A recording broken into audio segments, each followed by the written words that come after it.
अब एक सवाल आपके बारे में और आपके परिवार के बारे में।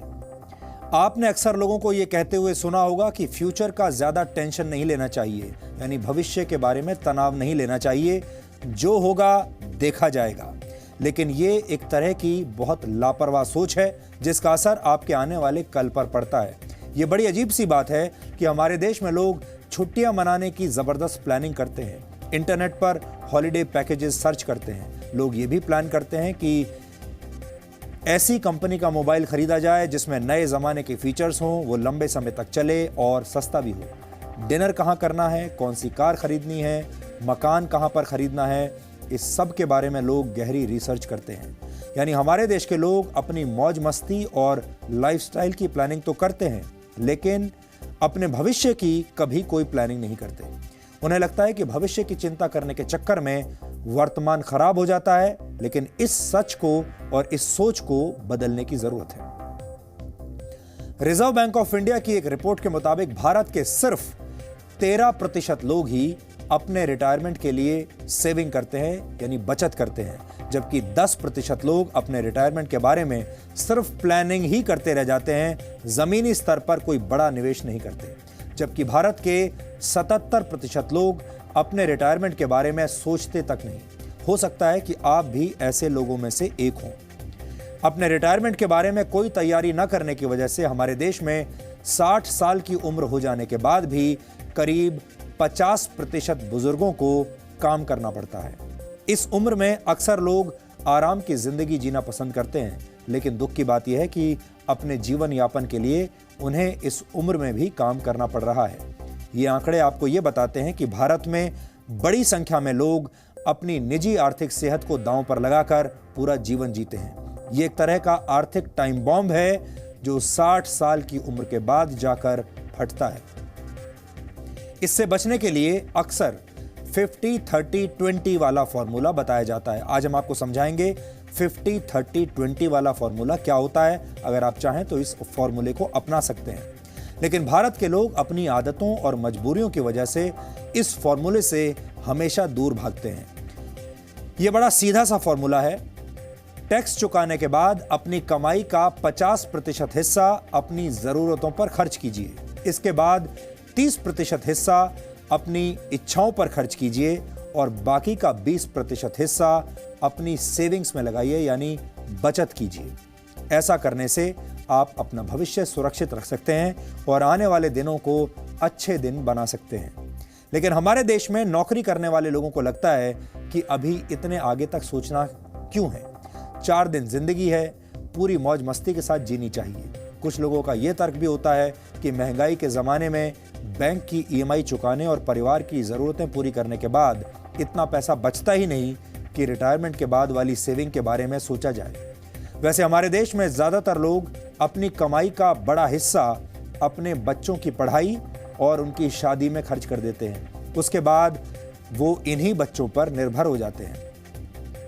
ये एक ऐसा सामाजिक बंधन है जो कई पीढ़ियों को अपनी गिरफ्त में ले चुका है, ले लेता है। नेशनल सैंपल सर्वे ऑफिस की एक रिपोर्ट के मुताबिक भारत के ग्रामीण इलाकों में रहने वाले 60 साल की उम्र से ज्यादा के 73% लोग अपने बच्चों पर निर्भर हैं, जबकि शहरी क्षेत्रों में करीब 68% बुजुर्ग अपने बच्चों पर निर्भर हैं। भारत की सबसे बड़ी समस्या यह है कि यहाँ की 80% आबादी गैर संगठित क्षेत्रों में काम करती है। इन क्षेत्रों को पेंशन स्कीम के तहत वर्ष 2015 में अटल पेंशन योजना के अंतर्गत कवर किया गया था। ये पेंशन योजना तैयार की गई थी। इस पेंशन योजना के तहत बुजुर्गों को हर महीने 1000 से 5000 रुपए दिए जाएंगे। ये एक अच्छा प्रयास तो है, लेकिन आज के दौर में इस रकम से सम्मानपूर्वक जीवन जीना असंभव है। हमने नहीं सिक्योर किया क्योंकि हमारा फ्यूचर प्लान तो हमारे बच्चे थे। लाइबिलिटीज़ इतनी ज़्यादा होती है, सोर्स ऑफ इनकम कम होता है और पॉसिबिलिटीज़ नहीं है जॉब्स की, और तो इस वजह से लोग अपना प्रेजेंट पहले सिक्योर करें, बाद में फ्यूचर देखेंगे। आज में जीने पर यकीन रखने वाले भारतीय अपने भविष्य को मुश्किल में डाल रहे हैं। इसके पीछे लोगों की अपनी दलील भी है। या ये कहें कि भविष्य पर फोकस न करने के हजार बहाने हैं। लेकिन इस बात को समझने की जरूरत है कि आपकी दलील और तर्कों से भविष्य को सुरक्षित नहीं किया जा सकता। अपने बेहतर भविष्य के लिए आपको बचत करनी ही पड़ेगी, वरना आपकी ये लापरवाह सोच आने वाले कल पर बहुत भारी पड़ेगी। मौजूदा दौर में भारत के 60 वर्ष की उम्र के बुजुर्ग अपनी जिंदगी को जीने के लिए आज भी काम कर रहे हैं। RBI's report, RBI's household financial savings report, only about 24%, 24% population actually lays emphasis on planning for retirement. इसका मतलब है कि a large part, almost 76%, actually does not even plan for retirement. महंगाई के जमाने में बैंकों की किश्त भरते हुए परिवार का खर्च चलाना भले ही मुश्किल काम हो, इसके बावजूद ऐसे लोगों की संख्या भी बहुत है जो अपने भविष्य के बारे में ज्यादा सोचते ही नहीं। इसके अलावा भारत में आज भी लोग अपने बच्चों को अपना इन्वेस्टमेंट प्लान मानकर पूरी कमाई उनके भविष्य के लिए खर्च कर देते हैं। ये वो लोग हैं जिन्होंने वक्त रहते फ्यूचर को नजरअंदाज किया और जब वही फ्यूचर प्रेजेंट बनकर सामने आ गया तो बेबस हो गए और अब गुजारे के लिए बूढ़ी हड्डियों को काम करना पड़ रहा है। कौन रहेगा यहाँ? सबको तो घर पकड़ना है। क्यों है यहाँ? अब एक मजबूरी है, लड़की की शादी करना है, लड़का की शादी करना है, किसके यहाँ पर कर्जा करने जाएंगे? मकान बनाया है, उस समय कर्जा जो हुआ तो कर्जा तो सधाजे करेंगे ना। ये दिल्ली में रहने वाले अमरनाथ यादव हैं। 67 साल की उम्र में आज भी काम करते हैं। इस उम्र में अक्सर लोग आराम की जिंदगी की उम्मीद करते हैं, लेकिन अमरनाथ अपने भविष्य के लिए कुछ प्लान नहीं कर पाए। अपने बेटे को ही अपना इन्वेस्टमेंट मानकर जो कुछ जमा पूंजी थी वो उसकी पढ़ाई और शादी पर खर्च कर दी। लेकिन अब बेटे की इतनी कमाई ही नहीं है कि वो पूरे परिवार का गुजारा चला सके। इसीलिए अमरनाथ को भी इस उम्र में भी काम करना पड़ रहा है।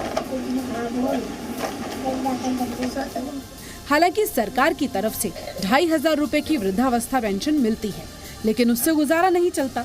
इसीलिए ट्यूशन पढ़ाकर कुछ पैसे कमा लेते हैं। थोड़ा बहुत कमाना तो खैर अब यूँ पड़ेगा कि भाई मेहनत नहीं करोगे तो पूरा खर्चा ये आएगा कहाँ से।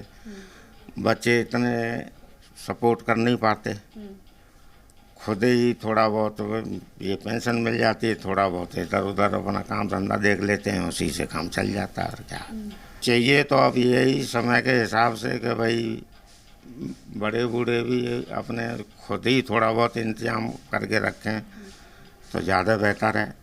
किसी के ऊपर भरोसे न रहा जाए, क्योंकि कोई मदद मांगे से मदद मिलती थोड़ी ही है, क्योंकि बच्चे अपने ही खर्चे पूरे नहीं कर पाते।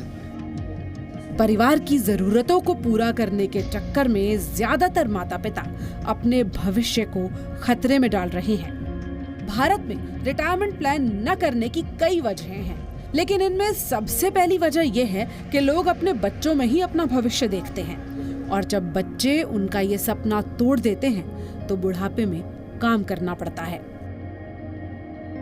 बड़ा फैक्टर है कि हमारा परसेप्शन क्या है फैमिली सिस्टम्स को लेके। सो वो जो एक परसेप्शन बना हुआ है that you know my child will take care of me and I don't need to invest, वो एक बहुत बड़ा रोल प्ले करता है हमारे डिसीजन में।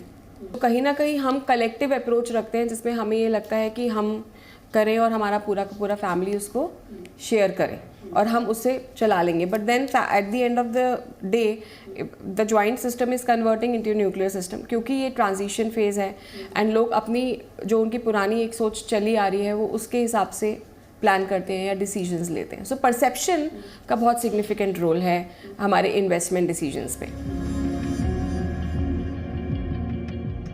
वर्तमान समय में भारत के लोगों का बुढ़ापा चिंता में डूबा हुआ है, तो युवाओं को अपने भविष्य की कोई विशेष चिंता नहीं है। इसीलिए जरूरी है कि आज में जिया तो जाए, लेकिन आज के साथ साथ अपने आने वाले कल को सुरक्षित करना भी आप ही की जिम्मेदारी है।